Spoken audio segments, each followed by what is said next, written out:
Selamat berjumpa kembali dengan saya. Kali ini kita akan membahas mengenai sistem ekskresi pada manusia. Seperti kita tahu, organ ekskresi pada manusia tidak hanya terdiri dari satu organ.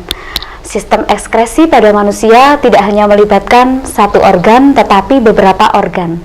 Organ-organ apa sajakah yang terlibat dalam sistem ekskresi manusia? Coba kita simak penjelasan saya berikut ini. Organ ekskresi pada manusia terdiri atas atau melibatkan organ paru-paru,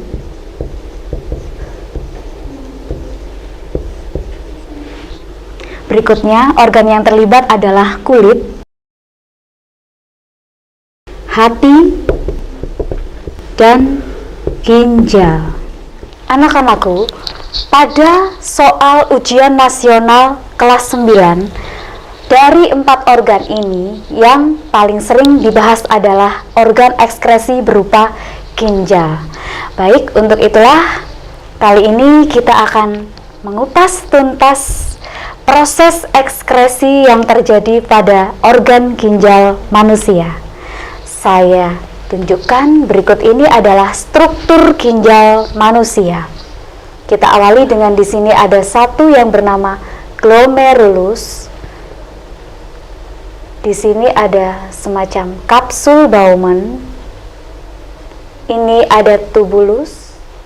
Baik, sebelum saya lanjutkan mengenai penjelasan secara utuh dari gambar struktur ginjal ini, mari kita bayangkan gambar ginjal sebetulnya secara utuh seperti ini. Hati, kulit, kita bagi menjadi berapa lapisan, paru-paru. Anak-anak, tentu di sekolah dasar kalian sudah mempelajari tentang organ-organ ini dengan paru-paru, kulit, hati, dan ginjal yang berbentuk seperti ini. Nah, gambar yang saya jelaskan tadi yang sebelah sini adalah struktur dari ginjal yang biasa kita lihat gambarnya seperti ini. Ini adalah bagian dalam, kalau kita lihat secara lebih mendetail lagi dari ginjal yang ini. Biasanya di sini ada struktur seperti ini. Baik, penjelasan mengenai dalamnya bagian ginjal ini seperti ini. Yang pertama ada glomerulus. Ini ada pembuluh darah ya. Tentu saja ada pembuluh darah masuk dan pembuluh darah yang keluar. Nah, darah masuk ke dalam glomerulus, selanjutnya ke kapsul Bowman, selanjutnya ke tubulus contortus proximal, lengkung Henle, tubulus contortus distal, dan tubulus collectivus.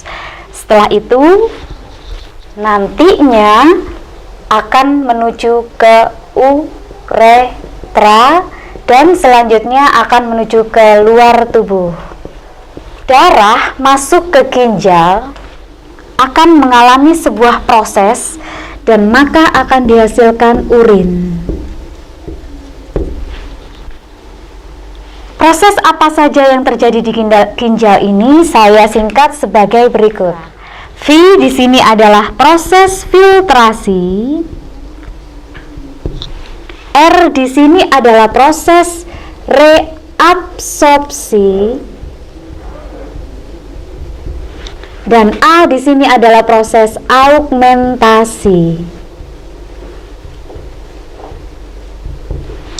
Jadi, darah akan mengalami proses vira di ginjal yang selanjutnya akan dihasilkan urin yang kita buang keluar tubuh.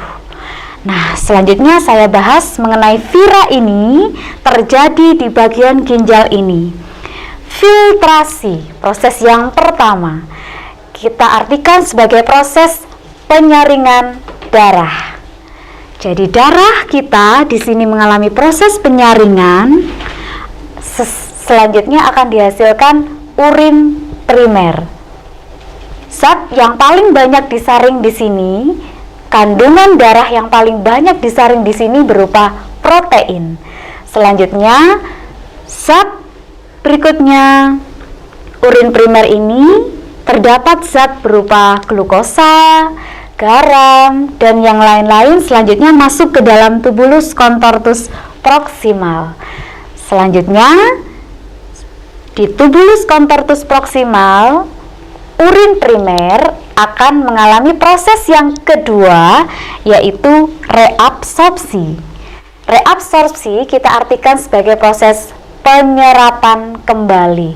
Jadi, di sini gula atau glukosa dan zat-zat yang masih dibutuhkan oleh tubuh diserap kembali di dalam tubulus contortus proximal. Hasil dari proses reabsorpsi ini adalah urin sekunder.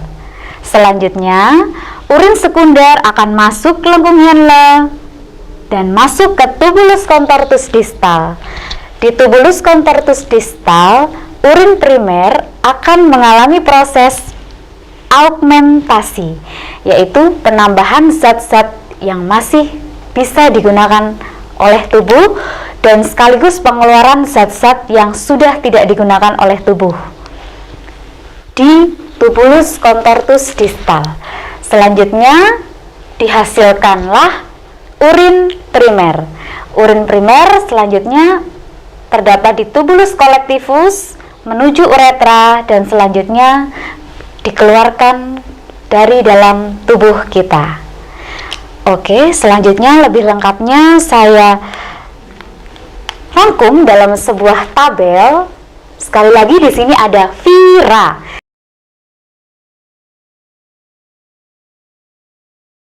Hasilnya berupa urin primer, urin sekunder,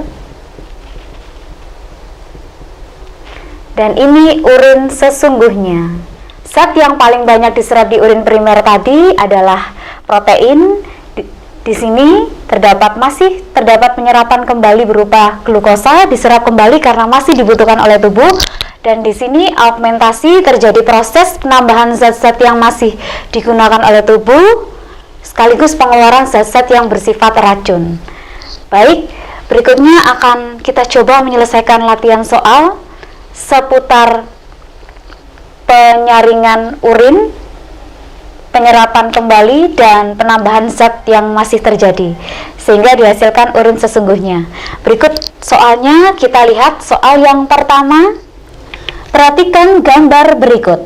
Bagian ginjal yang berfungsi untuk menyaring atau filtrasi darah ditunjukkan oleh nomor A1, B2, C3, D4. Jawabannya adalah, kita lihat lagi pada gambar tadi, proses filtrasi terjadi pada bagian yang kita sebut sebagai glomerulus. Glomerulus ditunjukkan oleh nomor 1. Baik, soal berikutnya. Perhatikan gambar nefron berikut. Bagian P berfungsi untuk A. Filtrasi darah, B. Reabsorpsi, C. Augmentasi, D. Menampung urin. Bagian P ini, kita lihat kembali pada penjelasan saya. Bagian P ini adalah tubulus contortus distal. Pada bagian tersebut terjadi proses yang dinamakan sebagai augmentasi. Soal berikutnya, pada bagian yang ditunjuk huruf A berlangsung proses A. Filtrasi darah yang dihasilkan filtrat glomerulus, B. Reabsorpsi filtrat glomerulus sehingga dihasilkan urin sekunder, C. Absorpsi urin sekunder yang dihasilkan urin primer, D. Augmentasi zat-zat yang harus dibuang menuju tubulus collectivus. Pada bagian A tersebut, kita lihat kembali, Yang ditunjuk adalah bagian tubulus contortus distal, sehingga jawabannya adalah terjadi proses augmentasi zat-zat yang harus dibuang menuju tubulus collectivus. Soal berikutnya,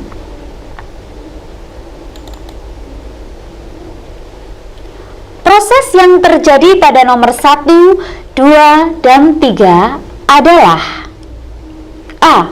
Filtrasi, reabsorpsi, augmentasi. B. Filtrasi, augmentasi, dan reabsorpsi. C. Augmentasi, reabsorpsi, dan filtrasi. D. Reabsorpsi, filtrasi, dan augmentasi. Kita lihat pada proses yang terjadi di nomor 1. Nomor 1 adalah bagian yang tadi kita pelajari, yaitu bagian glomerulus. Tentu saja di bagian glomerulus terjadi proses filtrasi. Berikutnya nomor 2 adalah tubulus contortus proximal. Di tubulus contortus proximal terjadi proses reabsorpsi. Dan nomor 3 menunjuk pada tubulus contortus distal. Tentu saja di dalam tubulus contortus distal terjadi proses augmentasi. Secara cepat, ada cara super mengerjakan soal ini karena angkanya sudah berurutan 1, 2, dan 3, glomerulus, tubulus contortus proximal, dan tubulus distal.